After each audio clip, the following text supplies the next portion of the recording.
क्या कहती है कुरान में। मैं विकास त्रिपाठी पुनः अपने दर्शकों का स्वागत करता हूँ और अपने स्टूडियो में स्वामी जी का भी हार्दिक अभिनंदन करता हूँ। नमस्कार स्वामी जी, रिश्ते और विश्वास दोनों मित्र हैं। रिश्ते रखो या ना रखो, पर विश्वास जरूर बनाए, क्योंकि जहाँ विश्वास होता है वहाँ रिश्ते अपने आप बन जाते हैं। स्वामी जी, क्या कहती है कुरान में। हम चर्चा कर रहे हैं कुरान के ऊपर। कुरान में जब सनातन धर्म के निचोड़ है जी, आपके मुताबिक कुरान सनातन धर्म की ही किताब ये बात साबित कर दी। ठीक है, आपने ये साबित कर दिया, ये आप साबित कर देंगे। तो उस आदेश का क्या होगा जहां इस्लाम में मामा, चाचा, बुआ, खाला की बेटियों से विवाह हो रहा है, निकाह हो रहा है, जबकि वही सनातन धर्म इन्हें चाचा की, बुआ की, खाला की बेटियों को अपनी बहन मानता है। ये इतना बड़ा अंतर है, इसको आप कैसे डिफाइन करेंगे? बीच के आपने सवाल निकाला,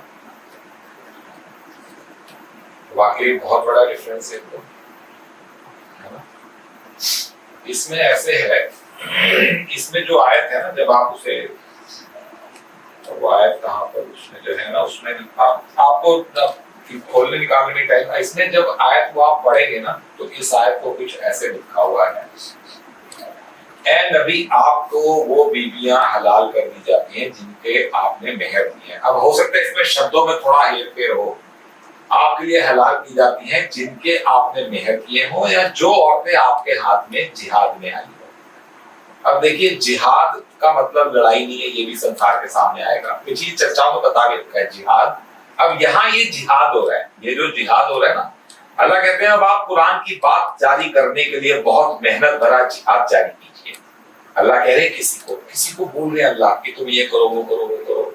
तो ये जो इस प्लेटफॉर्म से PNI न्यूज क्या कहती है, कुरान जो बातें हो रही है, जिहाद, ये वो जिहाद है ही नहीं वाला। तो देखिए, एक अल्लाह कहते हैं जो आपके नबी को कह रहे हैं, नबी को, वही तो कह रहे हैं ना कि मामा, चाचा, फूफी। इस्लाम क्या मानता है कि जो नबी ने किया वो आइडियल है, जो गीता कहती है कि फिर मेरे उस महापुरुष को दुनिया अनुसरण करती है। तो वही कुरान, वही गीता, ये बार बार बताया जा रहा है कि कुरान की 6,500 आयतें, गीता के 6,500। कोई भी पूछ ले किसी से भी, कोई आजकल तो गूगल है हर हाथ में, आप कोई भी या कोई भी व्यक्ति कोई सवाल पूछ ले, बताइए गीता में कहाँ लिखी है, बता दिया जाएगा। गीता का कोई श्लोक पूछ ले, आए तो कुरान में कहाँ लिखी है, एक ही किताब है। तो देखिए, अल्लाह कहते हैं अपने नबी को कि जिनके मेहर अता किए, या जो औरतें आपके हाथ में जिहाद में आई। अब जिहाद भी वो लड़ाई नहीं है, जिहाद मतलब धर्म की तकदीर में जो आपके साथ जुड़ी। अब यहाँ देखिए, इसके अलावा अल्लाह कहते हैं और चाचा की, मामा की, फूफी की, खालों की अब बेटियां, मतलब क्या इनके जो अस्लाम वालों के, जो अल्लाह वालों के अपने रिश्ते नाते करके लिखा हुआ है, वो आयत को, जिन्होंने आपके साथ हिजरत की हो। यहाँ बम फाड़ दिया अल्लाह ने, atom bomb, nuclear, hydrogen fusion, इसमें वो बम फाड़ दिया अल्लाह ने, जिन्होंने आपके साथ हिजरत की हो। तो पहले तो इस्लाम ये बताते हैं जिस डीम्ड मोहम्मद को वो माने बैठे हैं पैगंबर, उनके साथ हिजरत किसने की थी। हिजरत मतलब ये कि आप अपने देश को छोड़कर या अपनी जगह का त्याग कर दूसरी जगह जाकर अल्लाह के कामों में साथी बनकर उनका साथ दें, उनके काम करें। तो पहले तो उस मोहम्मद साहब का बताया जाए कि कौन सी चाचा की, मामा की, खाला की, फूफी की बेटी ने हिजरत की, क्योंकि अल्लाह पहली लाइन में लिख रहे हैं कि चाचा की, मामा की, फूफी की, खाला की, जो भी बेटी है, जिन्होंने आपके साथ हिजरत की हो। ठीक है, तो एक तो वो मोहम्मद साहब के साथ हिजरत ही नहीं किसी ने की। जो आई थी 13 साल में 82 लोगों ने ईमान लिया था, उसमें जब पहुंचे थे 82 में से, तो उसमें से 17 औरतें थी, बाकी आदमी थे जो हिजरत करके गए थे, उनमें से एक भी नहीं थी मामा, चाचा को, काको। तो देखिए, एक तो अल्लाह में थोड़ा सा कंफ्यूजन क्रिएट करना, इसको नहीं कहा जाएगा, इसको कहा जाएगा फोकस ऑन द पॉइंट। मैं क्या बोल रहा हूं, अल्लाह कह रहे हो फोकस करो। तो जब हिजरत ही नहीं की किसी ने, अब देखिए इस्लाम ने कहां पकड़ ली बात। इस्लाम कितनी बड़ी मिस्टेक कर रहा है, समझ नहीं आ रहा कैसे ये बात। इसके आगे अल्लाह लिखते हैं और वो ईमान वाली औरतें जिन्होंने अपने आप को समर्पित कर दिया हो, अपने आप को। अब अल्लाह एक जगह ये भी कह रहे हैं कि नबियों की बीबियां तुम्हारी माएं हैं, इनके साथ शादी मत करना, ब्याह मत करना। तो नबियों की बीबियां, अब देखिए राम की हम कहते हैं ना सीता माँ, कृष्ण की हम कहते हैं ना राधा माँ, हम माँ करके बुलाते हैं, देवी माँ, सरस्वती माँ, गणेश जी की सारी बीवियों को हम माँ करके कहते हैं। और वहां जो आपको बताया, जाकिर नायक कहते हैं कि रामकृष्ण का नाम नहीं है कुरान में, हम नहीं नबी मानते, और नबी कुरान कह रही है कि कुछ नबियों का नाम बता दिया, कुछ का छोड़ दिया। तो रामकृष्ण ये सारे नबी थे, तो सीता, राधा, जितनी माताएं हैं, दुर्गा, सबको माँ बुलाया जा रहा है, तो वो नबी हो गए। एक चर्चा में बताया था, तो उनकी बात। अब देखिए राधा, राधा एक ऐसा शब्द है सनातन धर्म का। राधा एक ऐसा शब्द है कि जिसका पूरे सनातन धर्म की किसी किताब में, वेद में, गीता में, भागवत में, रामायण में राधा शब्द का जिक्र नहीं है। राधा इधर तो आ गया प्रिंटिंग प्रेस, और उस राधा को सारा सनातन धर्म सिर्फ मोर माने बैठे हैं। उस राधा को जिसका कहीं नाम ही नहीं है, उसका नाम कहाँ निकल कर आ रहा है? कुरान में निकल कर आ रहा है। नबी को कह रहे हैं अल्लाह कि और वो जिसने अपने आप को तुम्हारे प्रति समर्पित कर दिया हो। तो कृष्ण को राधा ही, कृष्ण राधा ही एक कॉन्सेप्ट है। राधा ने अपने आप को समर्पित कर दिया था कृष्ण को। तो उस राधा का जिक्र सनातन धर्म की किसी किताब में नहीं है, मगर कुरान में है एक आयत के अंदर कि ए नबी, या जिसने अपने आप को आपको समर्पित कर दिया हो, आप बिना किसी मेहर के, बिना किसी। तो उस राधा का नाम आ गया कुरान में, नाम चाहे राधा नहीं आया। तो अब देखिए इसमें अल्लाह आगे साफ लिखते हैं कि ये इजाजत बस आपके लिए है। एक तो बस लिखते हैं आपके लिए, इसी आयत में लिखा हुआ ये। एक इसमें आगे अल्लाह लिखते हैं अन्य ईमान वालियों के लिए ये नहीं है, अन्य ईमान वालों के लिए अलाउड नहीं है, अन्य ईमान वाले। अब एक हो गया नबी, एक हो गया अन्य ईमान वाले। कुरान में साफ साफ लिखा हुआ है उनके लिए। हमने जो जंग में आई बीबियां और जो दूसरी तरीके है, वो सब हमने उनके लिए पहले ही आदेश कर रखा है कि नबी को तो ये सब अलाउड है। तो नबी तो है ही नहीं, हजरत किसी ने की नहीं उनके साथ चाचा फूफी का, तो नबी कॉन्सेप्ट खत्म, हजरत हिजरत का कॉन्सेप्ट खत्म, चाचा मामा फूफी का कॉन्सेप्ट खत्म। अब अल्लाह कह रहे हैं अन्य ईमान वालों के लिए नहीं है, बस ये खाली नबी के लिए। तो एक तो नबी है नहीं और बात खत्म, क्लोज हो गया चैप्टर। अब आ जाओ, वो अल्लाह कह रहे हैं इसी में ये केवल नबी आपके लिए परमिशन है, अन्य ईमान वालों के लिए नहीं है। उनके लिए मैंने डिफाइन कर रखा है कौन सी बीवी किसकी कैसे बनेगी, पहले और है नहीं, पहले लिखा हुआ है कि ये शादी, ये शादी। और फिर इसी आयत में अल्लाह लिखते हैं कि यह खुलासा और बयान हमने इसलिए कर दिया कि अब आप पर कोई हर्ज और तंगी ना रहे, और अल्लाह बड़ा रहीम है, गफूर है। तो ये इसी आयत के पीछे अल्लाह खुलासा लिख रहे हैं, खुलासा। बताओ, शादी की बात और खुलासे की बात, आयत के एंड में खुलासा क्यों आ रहा है? यानी इसमें कोई भेद छुपा हुआ है। खुलासा तो भेद ही कहते हैं ना, वरना क्या होता है, वरना तो एक बात हो जाती है। तो अल्लाह कहते हैं इसी आयत के लास्ट में ये खुलासा मैंने कर दिया। खुलासा कौन करेगा? जो 6 अक्टूबर 2016 को जो मिराज यात्रा करके आया ब्राह्मण, जो भगवान से, अल्लाह से मिलकर आया आमने सामने, 40 सेकंड की यात्रा थी।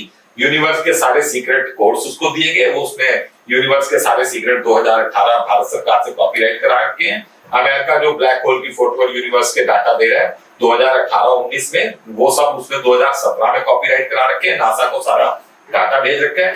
तो देखिए अल्लाह कहाँ कह रहे हैं कि और अन्य ईमान वालों के लिए नहीं। तो ये तो बात बड़ी बहुत गजब की बात है जो आपने पूछी है कि एक तरफ बहन मान ले, एक तरफ बीवी मान ले। तो ये तो बार बार बताया जा रहा है कि इस्लाम 360 डिग्री पे है, कुरान कहीं है, इस्लाम कहीं है। स्वामी जी, आपके मुताबिक कुरान प्रेजेंट टेंस में चल रही है? बिल्कुल जी, आपके मुताबिक कुरान प्रेजेंट टेंस में चल रही है। तो जिस मोहम्मद की इस्लाम चर्चा करती है जी, और चर्चा करती आ रही है जी, या हम क्या कहती है कुरान के इस प्लेटफॉर्म में जो चर्चा कर रहे हैं जी, जी, जी, अभी उसका पटाक्षेप होना बाकी है जी। और इसको समझना चाहता हूं मैं आपके माध्यम से। देखिए, एक तो सबसे बड़ी बात ये आती है निकल कर कि कुरान किसी मोहम्मद नाम के व्यक्ति को, कहीं उसे मोहम्मद कह रही है, कहीं नबी कह रही है, ए नबी कह रही है, कहीं आप कह रही है, कहीं कुछ कह रही है। कुरान में कोई शख्स है जो सामने बैठे व्यक्ति को टेक्स्ट के माध्यम से मैसेज दे रहा है कि आप इन्हें ये कह दो, यहूदियों को ये कह दो, ईसाइयों को ये कह दो, क्रिश्चियंस को ये कह दो, नॉन उनको ये, मुस्लिम्स को ये कह दो, काफिरों को ये कह दो, इनको मुनाफिकीन को ये कह दो, दोगलों को ये कह दो। उसको कुरान किसी खास व्यक्ति विशेष को कह रही है कि तुम ये सब कह दो। तो एक तो मोहम्मद साहब पैदा हुए जब 570-71 में और 632-33 में जो वो फौत हो मर गए, तो उनके 200-250 सालों बाद कुरान लिखी गई। तो ये एक बहुत बड़ा अजूबा है संसार में जो कोरोना जिसे खोलने आया। कोरोना धरती पे इसीलिए आया हुआ उसको सर्टिफाइड। जब तक उसकी बातें PNI न्यूज की बातें विश्व पटल पर सुनी नहीं जाएंगी तब तक कोरोना संसार में नाश करता रहेगा। कोरोना हजारों रूप बदलेगा, फ्लड्स आएंगी, अजीबोगरीब फ्लड्स आएंगी, अजीबोगरीब लैंडस्लाइड्स होंगे, अजीबोगरीब साइक्लोन्स होंगे, अजीबोगरीब। देखिए कितने कोविड वार्ड्स में आग लगी वर्ल्ड वाइड, 27-28। किसी अस्पताल में ऐसे तो आग लगने की नहीं सुनी साली, जहां पर डीजल कैरोसिन रखा होता है वहां तो आग लगती नहीं। कोविड वार्ड में आग लग जाती है, अचानक आग लगती है, पंखे दीवारें तक पिघल के गिर जाती है, 10-20-30 मर जाते हैं। तो ये सब कुरान में लिखा हुआ है कि मैं अजीबोगरीब हरकतें करूंगा। तो अब देखिए आप सबसे पहले तो मोहम्मद के ऊपर आइए। जिस मोहम्मद के मरने के 200-250 साल बाद कुरान लिखी गई, कुरान उस मोहम्मद को बोल रही है, तो टेक्स्ट सामने और वो मोहम्मद पढ़ रहा है और वो उन बातों को लागू कर रहा है। बात तो ऐसी होनी चाहिए कि पहले किताब आएगी, बाद में मोहम्मद आएगा, वो पढ़ के बताएगा, निर्देश जो उसे मिल रहे हैं निर्देश वो पूरे करेगा। मगर क्योंकि इस्लाम में इस्लाम का कस्टोडियन कौन है? सऊदी अरब। सऊदी अरब में काबा उनको मिल गया, पुराना वाकई घर था पुराना भगवान का, एक उनको कुरान हाथ लग गई। तो उन्होंने जब कुरान पढ़ी तो सऊदी अरब का आपको पता है बहुत बड़ा कल्ट जो है वो कुरान को बस इतना कहते हैं इसकी पूजा करो, कुरान के ऊपर बहस नहीं करता। वो कहते हैं हमने बहस करनी नहीं। कोई अरबी में भी उनसे बहस करना चाहे तो वो लड़ते हैं, भाई हमने तुम्हें कहा कुरान पे बात करने को। जब सऊदी के उलेमाओं ने पुराने 1000-1500 साल पहले जब उन्होंने देखा कि ये किताब तो फिट है मगर जो बंदा है वो नहीं है ये, क्योंकि इसमें तो बातें कुछ अजीब अजीब लिखी हुई हैं, तो उन्होंने फिर हदीसों का गठन किया अपनी सारी प्लानिंग के साथ। हदीसों में एक डीम्ड मोहम्मद को सेट किया। डीम्ड मोहम्मद साहब का कोई कार्बन डेटिंग प्रूफ नहीं है इस्लाम के सऊदी के पास। उन्हें पता है कि ये जो $15 बिलियन का जो बिजनेस चल रहा है मक्का मदीना हज, ये कुरान कह भी रहा है कुरैश एक बिजनेस फैमिली।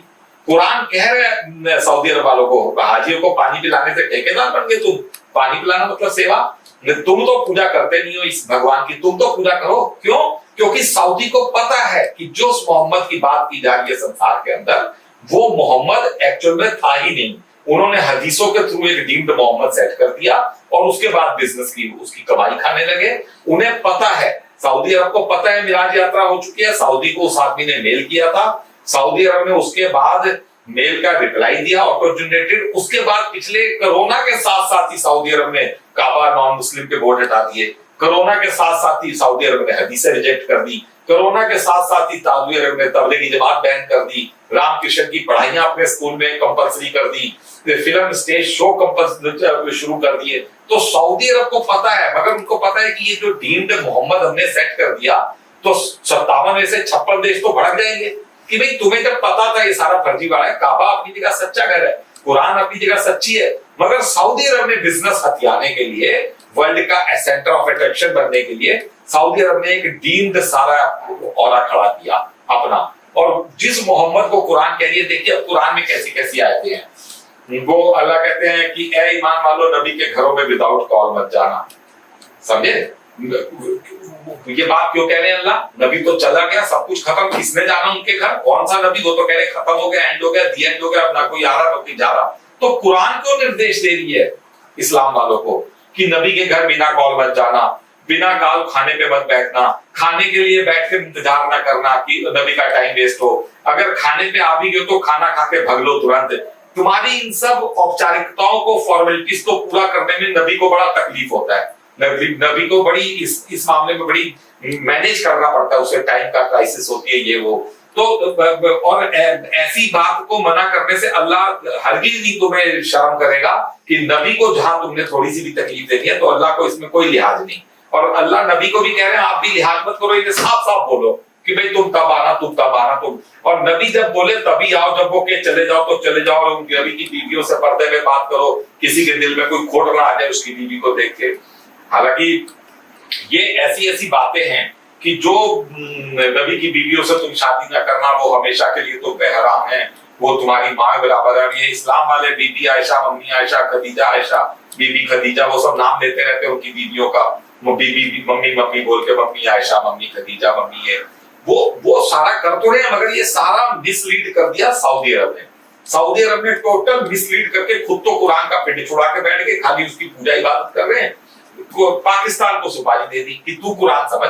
अब पाकिस्तान को फंड्स भी मिलते हैं, कुरान भी समझते हैं, वो कुरान की तकरीरें कर रहे हैं। भारत, पाकिस्तान, बांग्लादेश इनके मौलवियों को डॉलर पेट्रो डॉलर देते रहते हैं और ये पेट्रो डॉलर से सारा खेल कुरान का स्टार्ट हो गया। तो देखिए ऐसी बातें सैकड़ों आ रही हैं कि जिसमें अल्लाह निर्देश दे रहे हैं पब्लिक को। तो इसका मतलब उस बंदे ने भी आना है और फिर अल्लाह बार बार कह रहे हैं मोहम्मद आप ये कह दो, है मोहम्मद आप ये कह दो, इसका मतलब उसमें आना है। तो ये सारी बातें जब इसके सब खुलासे होंगे तो बहुत ये बातें एक एक चीज सामने आ जाएगी, एक एक चीज सामने आ जाएगी।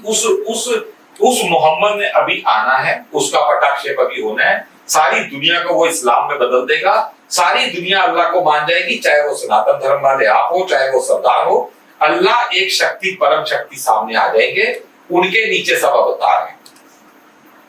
जैसे कि स्वाद छोड़ दो तो शरीर को लाभ, विवाद छोड़ दो तो संबंधों को लाभ, और अगर व्यर्थ चिंता छोड़ दो तो पूरे जीवन को लाभ। स्वाद छोड़ दो तो शरीर को लाभ, तो सर्वोत्तम बात है। और विवाद छोड़ दो तो संबंधों को लाभ, और अगर व्यर्थ चिंता छोड़ दो पूरे जीवन को लाभ। आप तो कुरान से भी उच्च बातें बताते हैं। क्या कहती है कुरान में, हम यूं ही चर्चा करते रहेंगे और अपनी बातों को आगे बढ़ाते रहेंगे। अपनी जनता का हार्दिक हृदय से धन्यवाद देना चाहूंगा और आपको स्टूडियो में आने के लिए बहुत बहुत बधाई और धन्यवाद। अल्लाह